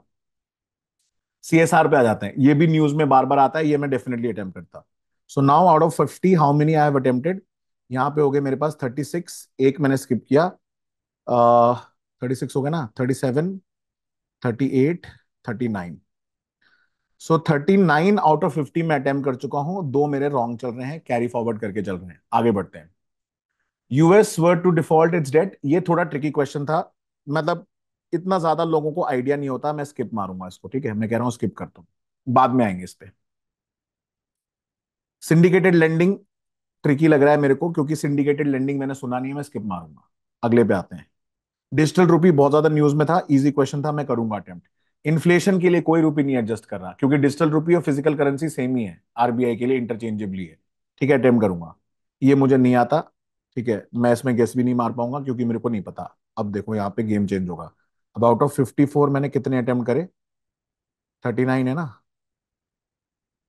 ये भी स्किप, ये भी स्किप, अब हो गया 40। 40 out of 54 with two wrong. आगे बढ़ते हैं हम। अब हिस्ट्री आ रहा है। चंद्रकेतुगढ़ उड़ीसा, इनाम गांव मुझे पता है, मांगरू मुझे पता है, मेरे को सिर्फ ना सेकंड थर्ड पता था, मुझे बाकी नहीं पता था, मैं मारूंगा अब इसको स्किप, बाद में आएंगे। पोर्चुगीज भटकल, भटकल मैंने थोड़ा न्यूज में पढ़ा हुआ था, तो मेरे को दो ही लोग इसमें लग रहे हैं, यूसुफ आदिल शाह या कृष्णदेव राय। कृष्णदेव राय पे मैं एक बार को गेस ले सकता था, ठीक है, तो क्योंकि बहुत ही प्रोमिनेंट आदमी है तो मैं उन पर रिस्क ले सकता हूँ इसका, तो मैं ये अटेम्प्ट कर देता, ठीक है, कृष्णदेव राय वाला, क्योंकि वो उनके बारे में आता ही है। देखो विजयनगर एम्पायर, मैंने हमेशा बोला है, मिडीवल इंडिया में विजयनगर बहामानी किंगडम से सवाल आता ही आता है। आप कुछ भी कर लो, अगर आप मिडीवल नहीं पढ़ना चाहते हो, so you can at least in the medieval India में Bahmani kingdom, Vijayanagar empire, Sufism और भक्तिज्म तो आपको पढ़ के जाना ही जाना है, वहां से क्वेश्चन आएगा, मैं ये अटेम्प्ट करूंगा। नाउ कॉर्नवालिस, ये मैं करूंगा, इजी क्वेश्चन है यार, ये तो रायतवारी और परमानेंट सेटलमेंट हम पढ़ते ही हैं, बहुत इजी क्वेश्चन है। Now there are no parables in Upanishad and Upanishad were compose earlier than the Puranas.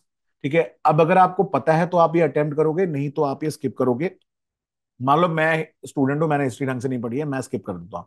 अब देखते हैं हमारा क्या स्टेटस है। सो आउट ऑफ 58, 40 था यहाँ पे, एक, दो, 42 विद टू रॉन्ग्स। ठीक है, आगे बढ़ते हैं।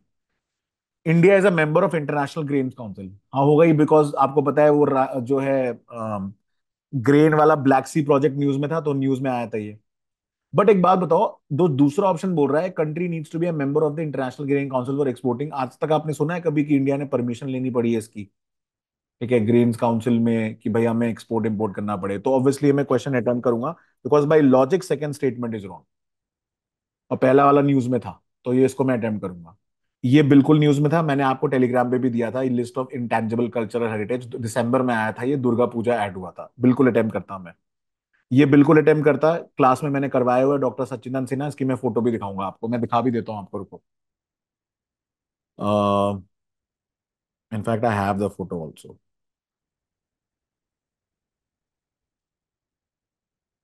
ये देखो, क्लास में पढ़ा रहा हूँ मैं, डॉक्टर, अच्छा शायद ब्लड है, मैं आपको दिखाऊंगा इसमें। सो एनीवे, डॉक्टर सचिन, ये सीधा सीधा क्वेश्चन है। गवर्नमेंट ऑफ इंडिया एक्ट, सीधा क्वेश्चन है, ऑल इंडिया फेडरेशन बना था, ये सारी चीजें थी, इजी क्वेश्चन है, मैं डेफिनेटली अटेम्प्ट करूंगा। अब गेम पलटने लगेगा, बिकॉज पॉलिटी के क्वेश्चन आ रहे हैं। 63 आई एम नॉट श्योर, मैंने नहीं पढ़ा है, मुझे याद नहीं है, और पढ़ा भी है तो मैं श्योर नहीं हूँ, ठीक है, थोड़ा डायरेक्ट क्वेश्चन नहीं है फ्रॉम एनसीईआरटी। सांगभूति इन इंडियन बुद्धिस्ट मॉन्क, इतना डायरेक्ट क्वेश्चन नहीं है फ्रॉम एनसीईआरटी, मुझे नहीं पता। ठीक है, मैं अगेन आता हूँ, अब 64 में से कितने हमने अटेम्प्ट करे? एक, दो, तीन और चार, चार हो गए ना, तो हमारे अब हो गए यहाँ पे, out of 64 we have attempted 46, फिर टू रॉन्ग। तो अगर आप देखो, ठीक है, मैं कितने स्कोर में पहुंच चुका हूं? 88, ठीक है, 88 माइनस 1.7 मार्क्स ऑलमोस्ट, आप मान के चलो 86 मार्क्स तो मेरे आ गए। मतलब टेक्निकली मैं अभी कट ऑफ क्लियर करने की रेंज में आ चुका हूं, अगर आप देखो सिर्फ on the basis of accuracy. ठीक है, फिर भी मैं मान सकता हूँ कि चलो एक दो और गलत हो जाएंगे, तो अभी तो मैंने 64 क्वेश्चन ही देखे हैं। अभी तो मैं पॉलिटी पढ़ा ही नहीं आगे तक, इन्वायरमेंट में पूरा गया ही नहीं हूं अभी मैं। आईआर के क्वेश्चन तो मैंने करे ही नहीं अभी आगे तक। आप सोचो, 64 क्वेश्चन पे ये सिचुएशन है। अगेन मैं ये रिपीट करना चाहता हूँ, ये फर्स्ट राउंड में मैं सॉल्व कर रहा हूँ बेस्ड ऑन माई नॉलेज, जितना हमने पढ़ा है और जो डायरेक्ट सोर्सेज नहीं है। अब आगे आते हैं। यूनेस्को वर्ल्ड हेरिटेज साइट कौन कौन से इंक्लूडेड है, ये न्यूज में था, इसको मैं करूंगा। फिर भी मैं मान लेता हूँ कि यार ये गलत होने के चांसेस थे, क्योंकि इसमें रानी का वाव, शांति निकेतन रिसेंटली ऐड हुआ था। ठीक है, तो ये गलत कर सकते थे कुछ लोग होयसालास वाला, बट ये इजी क्वेश्चन है टू बी मैं ऑनेस्ट बताऊं, तो मैं इसको सही मानूंगा। आगे बढ़ते हैं। 368 बिल्कुल इजी क्वेश्चन है। इसमें से कौन सी कंट्रीज जो है लो बर्थ रेट, अब इस पे आते हैं। जापान आपको पता ही पता है, ठीक है। साउथ कोरिया आपको पता ही पता है, दो कंट्रीज आपको पता है। तो आपको पता है सेकंड और फोर्थ तो डेफिनेटली है। अब फंस रहा है एक, इटली। इटली का मैंने एग्जांपल बताया था, आपको याद होगा जब कोविड की फर्स्ट वेव आई थी। देखो अब कैसे आप सोचते हो। Nigeria south Africa developing countries की कैटेगरी में, जहां पे बर्थ रेट और डेथ रेट जनरली हाई रहता है। ठीक है, बाकी तीन कंट्रीज आप देखोगे, इटली में categorically during Covid first wave maximum number of people died were senior citizen, because maximum population वहां पे उनकी। तो based on that information I would have attempted it 67। और मेरा जो ह्यूमन ज्योग्राफी का कॉन्सेप्ट है उसके बेसिस में इसको सॉल्व कर लेता मैं। ये मैं डेफिनेटली अटेम्प्ट करता। भाई पॉलिटी अपनी स्ट्रेंथ है। तो अब आप आ जाइए 68 में से 46 है ना, 47th, 48, 49 एंड 50। चलो भाई 50 क्वेश्चन हो गए, प्लस टू रॉन्ग चल रहे हैं यहाँ पे, माइनस में दो लेके चल रहे हैं। आगे बढ़ते हैं। ये मेरे को नहीं आता भाई, ये मैं स्किप करूंगा। मतलब आता भी है लेकिन यार कंफ्यूजन हो जाती है, मैं स्किप कर रहा हूँ। नॉर्थ ईस्ट काउंसिल पढ़ा हुआ एरिया है, हमने पढ़ के आए थे इससे। ठीक है, इसमें होम मिनिस्टर नहीं होते, चेंजेस हुए थे, ये मैं अटेम्प्ट करता। डिलिमिटेशन कमीशन इजी क्वेश्चन था। ठीक है, ये क्वेश्चन जो है ये रॉन्ग होगा बहुत सारे लोगों का, क्योंकि इन जनरल लोग पहले सोचते हैं नेपाली बाद में ऐड हुआ होगा एक्चुअली, या मैथिली ऐड हुआ होगा। ये क्वेश्चन होगा रॉन्ग काफी लोगों का। ठीक है, बहुत सारे लोगों ने जल्दबाजी में इसको गलत किया है, तो मैं इसको रॉन्ग मान रहा हूँ कि मैंने इसको अटेम्प्ट कर दिया है। ठीक है, इसमें मुझे भारतीय जनसंघ जी के बारे में पता है, सोशलिस्ट पार्टी का पता है। तो अगेन लेट्स से कि मैं इसको स्किप मारता हूँ। ठीक है, I will skip it for reference sake. So now out of 73,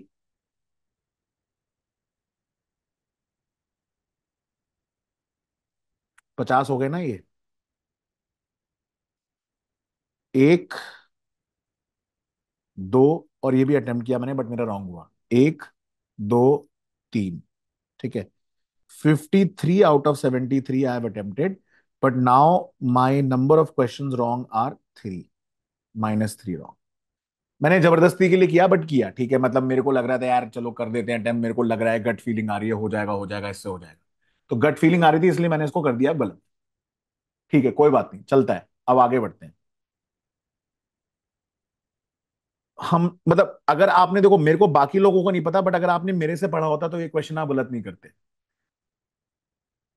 ठीक है, पंचायत पार्ट 9 है, म्युनिसिपैलिटी सही है। इमरजेंसी प्रोविजन मैं हमेशा बताता हूँ part 18। Provision related amendment part 20, ये बिल्कुल सही होता आपका आंसर, अगर आपने मेरे से पढ़ा होता 74th में करता ही करता। Now which of the following statement is correct as per Constitution of India. अब इसको देखते हैं। Inter state trade and commerce is a state subject under the state list. कैसे हो सकता है बताओ, trade and commerce. Inter state migration is a state subject under the state list. ठीक है, नाउ माइग्रेशन दो स्टेट के बीच में कैसे एक स्टेट लिस्ट के अंदर हो सकता है।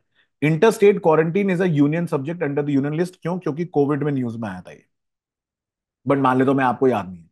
Corporation tax is a state subject under the state list. ठीक है, मैं मान लेता हूं कि चलो यार कंफ्यूजन हो रहा है पहली बार में मेरे को, इतने सारे क्वेश्चन कर लिए, आगे देखेंगे। मैं इसको स्किप कर देता, अभी के लिए मैं स्किप कर रहा हूं। ठीक है यार, ये तो मतलब इस पे क्या 10 बार टिक मारूंगा मैं।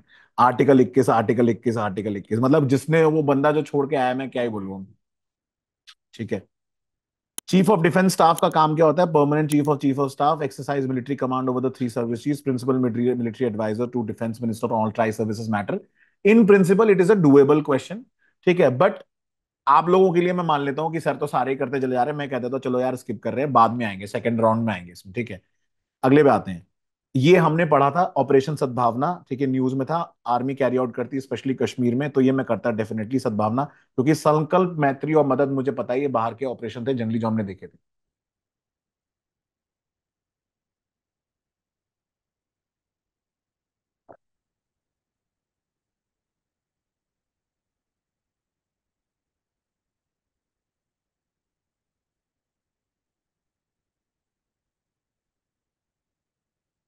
1 सेकेंड ना।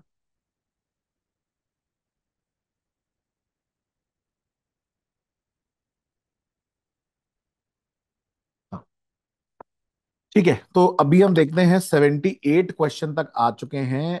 What is our status? 53 ये हो गया, एक 54 ये मैं स्किप करूंगा, 55 एंड 56, और अपने कितने चल रहे हैं? 3 रॉन्ग। आगे आते हैं। लॉन्गेस्ट बॉर्डर डेफिनेटली करता हूं। बहुत सारे लोग इसको गलत करते हैं, चिली अर्जेंटीना लोगों का गलत हुआ होगा, मैं मान लेता हूं कि मैं अटेम्प्ट कर रहा हूं लेकिन मेरा गलत हुआ। लेट्स से फॉर एग्जांपल मान लेते हैं कि गलत हो गया, क्योंकि बहुत सारे लोगों ने चिली एंड अर्जेंटीना किया था कंसिडरिंग की वो लेंथ है, बट कनाडा एंड यूएस बहुत ऑब्वियस है और बहुत बार लोग पढ़ते हैं, ठीक है, मान लेते हैं। एथिक्स कमिटी का आप गलत नहीं कर सकते, अगर आपने गलत किया तो आप मेरे स्टूडेंट नहीं हो, इतना डिटेल में मैंने पढ़ाया हुआ है, ठीक है। और चलो ठीक है, आपने पढ़ा होगा, मैंने ट्विटर पे भी डाला था वहां से कि भाई इसमें कोई भी कंप्लेन कर सकता है, तो मैं एथिक्स कमेटी डेफिनेटली करता, क्योंकि यार महुआ मोइत्रा का केस इतना ज्यादा न्यूज में था। अगर मैं एथिक्स कमेटी नहीं पढ़ के जा रहा हूं तो यार भाई लानत है यूपीएससी एस्पिरेंट होने में, अगर मैं एथिक्स कमेटी ही नहीं पढ़ के जा रहा हूं। ठीक है, अगर आप ये नहीं एनालाइज कर पा रहे हो कि भाई एथिक्स कमेटी के ऊपर सवाल आएगा, तो भाई छोड़ दो यूपीएससी की तैयारी फिर तो। नारी शक्ति वंदन छोड़ दो तैयारी, अगर आपको ये नहीं पता है, क्योंकि अगर ये बोल रहा है कि 18th लोकसभा से इफेक्टिव हो जाएगा, आपको पता है पहले जब डिलिमिटेशन एक्सरसाइज होगी, सेंसस नहीं हुआ अभी, कैसे आ जाएगा, तो मैं करता अटेम्प्ट। एक्सरसाइज मित्र शक्ति नहीं याद है, मैं मान लो मेरे को नहीं पता, मैं रिस्क नहीं लेना चाहता, मैंने अभी छोड़ दिया इसको। अब आप देखते हैं कितना स्टेटस है। सो आउट ऑफ 82 मैंने 3 और अटेम्प्ट कर दी, जिसमें से मेरा एक गलत हो गया। 79, 80, 81, सो 59 मैंने अटेम्प्ट कर लिए आउट ऑफ 82, बट अब मेरे 4 रॉन्ग हो चुके हैं, क्योंकि मैंने एक जबरदस्ती कनेक्ट कर दिया कनाडा वाला, लेट्स से प्रेशर में आके मैंने चिली अर्जेंटीना बबल मार दिया, ठीक है। अब देखते हैं आगे। रेट ऑफ प्रोहिबिशन डेफिनेटली सही करता मैं, बिल्कुल सही करके आता मैं, ठीक है। गवर्नर ऑफ अ स्टेट में बिल्कुल सही करके आता। आपको याद है ये हमने ये टॉपिक ऑलरेडी कवर कर चुके हैं ये, ठीक है, ये हमने ऑलरेडी कवर किया हुआ है, शेड्यूल एरियाज में भी और शेड्यूल ट्राइब्स के बारे में भी हमने डिस्कस किया हुआ है, डेफिनेटली करके आता सही होता। Union finance minister prime minister के बिहाफ पे नहीं करती, प्रेसिडेंट के बिहाफ पे करती है, बजट हम करते हैं, पूरा क्लास से क्वेश्चन आया, डेफिनेटली सही होता। भारत मैटर्स, इसको लेके बड़ी कंट्रोवर्सी हो रही है आजकल न्यूज में। 2-3 बड़े फेमस एजुकेटर्स हैं जिन्होंने इसको शशि थरूर की बुक बोल दिया है, ठीक है, और सो कॉल्ड बहुत बड़े प्लेटफॉर्म के टीचर्स हैं, और उनको शायद ऐसा भी इशू हुआ है कि उनको स्टेट कैपिटल भी नहीं पता है मणिपुर का, ऐसा ऐसा है। ठीक है यार, टीचरों से गलती हो जाती है, बट यार ये तो बहुत ही बड़ा ब्लंडर है। कॉन्फिडेंस ठीक है, मतलब कॉन्फिडेंस की दाद देनी चाहिए, बट क्या बोलूं मैं, I have no comments. Right, so 86 में डेफिनेटली अटेम्प्ट करता। नाउ 87 पे आते हैं। अर्जेंटीना, ठीक है, अगर आप देखोगे इकोनॉमिक क्राइसिस, तभी आप देखो हावियर मिली करके एक नया प्रेसिडेंट सेलेक्ट हुआ है जो थोड़ा पगलेट सा है, उसकी वजह से क्वेश्चन पूछा गया क्योंकि वो बहुत ज्यादा न्यूज में था। सूडान मैंने बोला भी था, आपको याद होगा, प्रिडिक्शन लिस्ट मैंने शेयर की थी, सूडान और साहिल रीजन, पता नहीं मेरे माइंड में क्या है, मैंने आपको बोला सूडान साहिल के ऊपर क्वेश्चन आएगा, आ गया देखो, जो इंडियन एक्सप्रेस में भी प्रिंट हुआ था। टर्की, यार आपको लगता है टर्की नीटो की मेंबरशिप छोड़ देगा? ऐसा देश छोड़ सकता है टर्की मेंबरशिप? डेफिनेटली अटेम्प्ट करता मैं इसको, ठीक है। नाउ अब आते हैं 87 पे। 59 हो गया ना, 60, 61, 62, 63, 64। अब आप देखो, -4 रॉन्ग। अब गेम देख रहे हो, 64 आउट ऑफ 87 चल रहा है, 4 गलत है अभी। सूम्ड पाइपलाइन थोड़ा ट्रिकी था, मैं कहता हूं कि चलो यार अभी के लिए मैं स्किप करूंगा, क्लैरिटी नहीं है, ठीक है। रेड सी वाला क्वेश्चन में डेफिनेटली अटेम्प्ट करता। दो अभी इसमें ना, अब ये मुझे लग रहा है क्वेश्चन ड्रॉप होगा, मैं आपको बता देता हूं, क्योंकि कुछ नदियां हैं जो एंटर करती हैं, बट अपने आप अगर मैं देखूं तो no water enters the Red Sea from river is a little extreme option, तो शायद मैं पहला ही मार्क करता, बट मैं अटेम्प्ट कर देता, ठीक है। अभी हम देखेंगे इसको। Environmental Protection Agency which of the following is the largest, ये मुझे पता है, देखो पावर प्लांट्स होते हैं, सल्फर सबसे ज्यादा निकलता है वहां से, ये मैं डेफिनेटली अटेम्प्ट करता। Now instability in the Sahel region है definitely, and there have been military takeovers भी, सही बात है, लेकिन ये ना क्वेश्चन ट्रिकी है, ये देखो आपको ना स्टेटमेंट जस्टिफाई करना पड़ेगा। तो ये बोल रहा है कि मिलिट्री टेक ओवर हो रहा है इसलिए इंस्टेबिलिटी नहीं, बिकॉज इंस्टेबिलिटी इसलिए मिलिट्री टेक ओवर क्यों हो रहे हैं वहां पे, अगर स्टेबल गवर्नमेंट होगी तो मिलिट्री क्यों टेक ओवर करेगी। तो दोनों स्टेटमेंट सही है, लेकिन टू जो है उसको एक्सप्लेन नहीं कर रहा पहले वाले को, इट्स एक्चुअली द ऑपोजिट। तो मैं डेफिनेटली इसको अटेम्प्ट करता, ये हो जाता, क्योंकि मैंने पढ़ा हुआ था और मैंने बताया है आपको, देखो आता ही है। अब अगले पे आते हैं, यहां थोड़ा कॉमन सेंस लगेगा। आपको ऐसा लगता है कि भाई हम नहीं करते होंगे एप्पल, क्यों नहीं करते होंगे, हम कैलिफोर्निया से आलमंड्स मंगाते हैं, ठीक है, अलग अलग फ्रूट्स मंगाते हैं, क्यों नहीं एप्पल हम इंपोर्ट करेंगे। ठीक है, और इंडिया में लॉ डेफिनेटली बहुत स्ट्रिक्ट है, इकोनॉमी में हम पढ़ते हैं कि जेनेटिकली मॉडिफाइड जो फूड है, इंडिया में रिस्ट्रिक्शन लगा हुआ है, बट फॉर द सेक कि भाई यार चलो ठीक है देखते हैं, मैं इसको स्किप कर देता। ठीक है, लेट्स से मैं इसको स्किप मारता। एक सेकेंड ना, just give me second. Almost and पे आ चुके हैं, एनालिसिस बड़ा इंपॉर्टेंट होगा, एक सेकंड।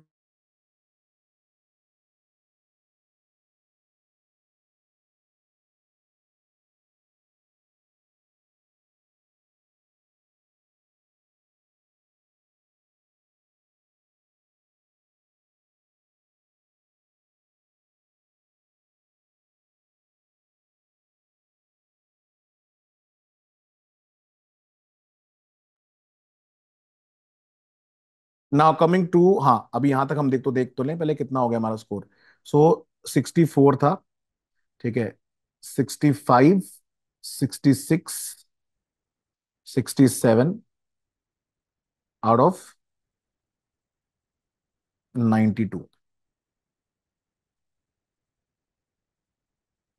जिसमें मेरे चार रॉन्ग है। ठीक है, मैं मान लेता हूँ कि यार ये गलत हो गया रेड सी वाला, फॉर एग्जाम्पल, चलो मैं एक्स्ट्रा मान लेता हूँ कि चलो मेरे पांच गलत हो गए, मैं फाइव रॉन्ग कर देता हूँ, बिकॉज रेड सी हो सकता, यूपीएससी क्वेश्चन ड्रॉप कर रहा है। ठीक है, आगे आते हैं, last bit of question. Lok Sabha speaker वाला क्वेश्चन बहुत इजी था, क्लास में हम कवर करते, डेफिनेटली करता। इंडियन पार्लियामेंट बिल पेंडिंग, मैंने हमेशा बताया जो भी लोकसभा से निकला हुआ है या लोकसभा से रह गया है, वो हमेशा लैप्स कर जाएगा, डेफिनेटली करता, ये बिल्कुल करता मैं इसको। ठीक है, European parliament approve the net zero industry act recently. ठीक है, मान लो मुझे नहीं पता है, मैं स्किप कर देता हूँ, चलो छोड़ दिया इसको, 96 को। वेनेजुएला के बारे में मैंने रिसेंटली बताया था आपको और पढ़ा भी, और मैंने बहुत ज्यादा न्यूज में था कि वेनेजुएला में one of the biggest crisis चल रहा है, वर्ल्ड का लार्जेस्ट पेट्रोलियम रिजर्व है वहां पे, मैं डेफिनेटली अटेम्प्ट कर, ये वर्ल्ड ज्योग्राफी में बहुत डिटेल में पढ़ते हैं हम, और ये करंट अफेयर्स का भी क्वेश्चन था, हम करते हैं इसको। Digital India land record management programme, अब मान लो आपको कैडेस्ट्रल मैप्स नहीं पता है, मैं कह रहा हूं एक कॉमन सेंस के परस्पेक्टिव से कि हो सकता है शायद एक एस्पिरेंट ने नहीं पढ़ा हो, ठीक है, दो ये न्यूज में था, बट फिर भी मैं इसको स्किप कर रहा हूं। सुरक्षित सुरक्षित मातृत्व अभियान, मैं इसको अटेम्प्ट करता, गलत होता सही होता बाद में देखते, और इसको भी मैं अटेम्प्ट करता। अब हम देख लेते हैं स्कोर एक बार जरा। 67 यहाँ पे, 68, 69, 70, 71, 72, 73। अब आप देखिए, आउट ऑफ 100 आई अटेम्प्टेड 73। ठीक है, ये फर्स्ट राउंड में, अभी मैं चाहूंगा तो और पुश कर सकता हूं अपने स्कोर को, अगर मैं दोबारा और दिमाग लगाऊं। अब आप ध्यान से सुनिए, यही सबसे बड़ा इंपॉर्टेंट एनालिसिस है। मतलब वन राउंड में ले दे के घसीट पसीट के भी, क्या मैं 65 अटेम्प्ट नहीं कर सकता था? मैं 73 में, चलो ये कह रहा हूं कि मैं आपसे ये कह रहा हूं कि आप वो मत लो, ठीक है, आप ये मत बोलो कि भाई चलो सर ने 73 कर दिया, क्या आप 62 से 65 नहीं अटेम्प्ट कर सकते थे? ऐसा क्या था बताओ इसमें जो नहीं हो सकता था? 73 मैंने अटेम्प्ट किए, जिसमें से मेरे यहां तक पांच गलत हैं, और मैं अभी और गलत मानूंगा अपने, पांच ये गलत हो गए, मान लो मेरी गवर्नमेंट स्कीम वाला दोनों गलत हो गया फॉर एग्जाम्पल, मेरे सात रॉन्ग हो गए आउट ऑफ 73। अब स्कोर बताओ आप। अब आप देखो, ये सिर्फ फर्स्ट राउंड है, सो आउट ऑफ 73 मेरे सात गलत हो गए। ठीक है, दैट मीन्स मेरे 66 सही हैं, इंटू टू इज 132, और सात इंटू आप कर लो 0.66,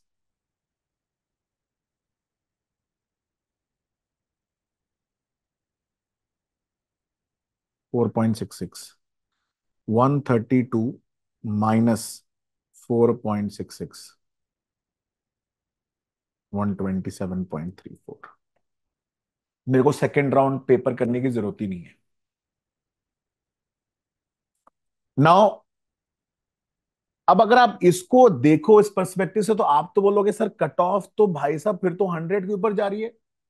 नहीं, क्योंकि इनमें से ऐसे बहुत सारे लोग हैं जो सी सैट में गए हैं, सी सैट का RC again was not that easy.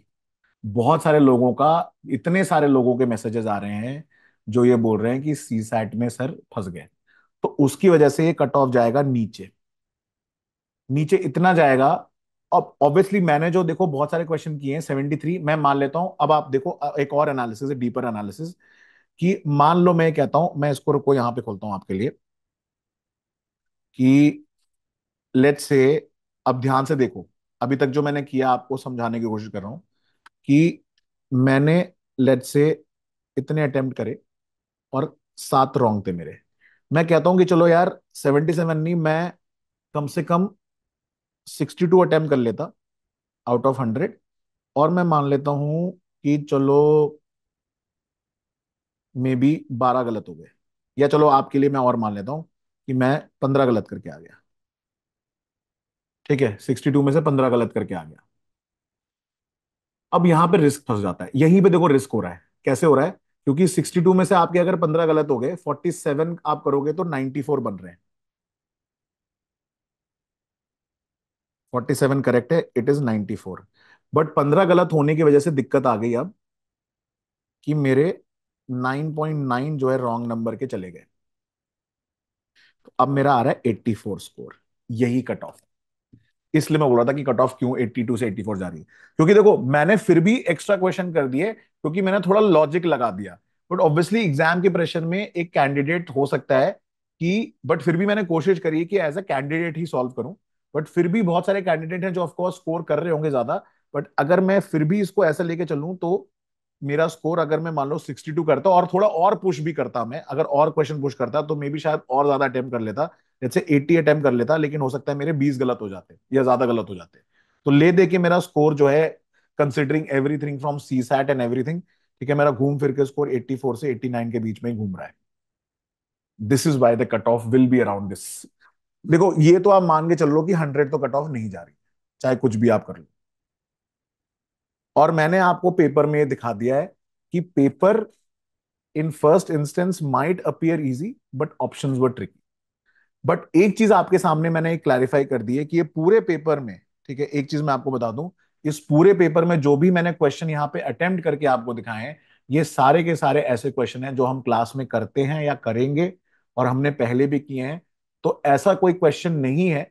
अगर मैं हिस्ट्री का फिर भी छोड़ दूं, एक दो क्वेश्चन और हटा दो आप, चलो ठीक है, पॉलिटी का, ज्योग्राफी का, इन्वायरमेंट के और इकोनॉमी के, बहुत हद तक पॉलिटी ज्योग्राफी तो मैं 100% कह रहा हूँ, इंडियन ज्योग्राफी के एक दो क्वेश्चन छोड़ दो, ऐसे कोई भी क्वेश्चन नहीं इस पेपर में जो हम क्लास में नहीं करेंगे। मेरे पास अभी टाइम नहीं है, नहीं तो मैं हर एक क्वेश्चन का आपको वीडियो के साथ प्रूफ दिखा सकता हूँ कि हमने ऑलरेडी कवर किया हो। जो पहले पढ़ते हैं, वो पढ़ा हुआ है, वो जानते हैं वो लोग। अभी भी मेरे पास है, फिर भी कुछ कुछ वीडियो के हैं। तो पूरा इस एनालिसिस का देखिए दोस्तों पर्पस ये था, आपको ये समझाना कि prelims is very much doable. डरने की जरूरत नहीं है, बस ढंग से प्रिपरेशन करना और रिवीजन बड़ा इंपॉर्टेंट है। और रिवीजन के साथ साथ क्या है कि आपको अवेयर रहना बहुत जरूरी है क्या चल रहा है। और ये चीज आपको गांठ मान लेनी है, चाहे कुछ भी हो जाए, पॉलिटी ज्योग्राफी इकोनॉमी को अपना स्ट्रांग एरिया बनाना ही है, नहीं तो आप प्रीलिम्स अच्छे नंबर से क्लियर नहीं कर पाओगे। समझ में आई बात सबको? सो आई होप ये क्लियर था आप सभी लोगों के लिए।